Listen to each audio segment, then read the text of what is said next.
বাংলাদেশ জামায়াতে ইসলামের নির্বাচনী ইশতেহার 2026। আমরা চাই এমন একটি বাংলাদেশ যেখানে মানুষ নিরাপদে বাঁচবে, মর্যাদার সাথে বাঁচবে এবং ন্যায় ও ইনসাফের সাথে এগিয়ে যাবে। এই অঙ্গীকার নিয়ে আমাদের নির্বাচনী ইশতেহারের নামকরণ করা হয়েছে নিরাপদ ও মানবিক বাংলাদেশের ইশতেহার। আমাদের ইশতেহারটি 10টি মূল বিষয়কে কেন্দ্র করে তৈরি করা হয়েছে। প্রতিটি বিষয়ই এক একটি স্তম্ভের মতো, যা আমাদের নীতির ভিত্তি এবং দৃষ্টিভঙ্গি নির্দেশ করে।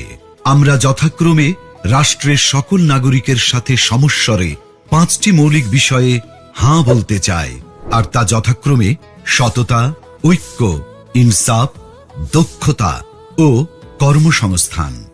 যেভাবে কিছু বিষয়ে আমাদের অবস্থান স্পষ্টভাবে হাঁ এর পক্ষে, ঠিক তেমনি 5টি বিষয়ে আমাদের অবস্থান দ্ব্যর্থহীনভাবে না।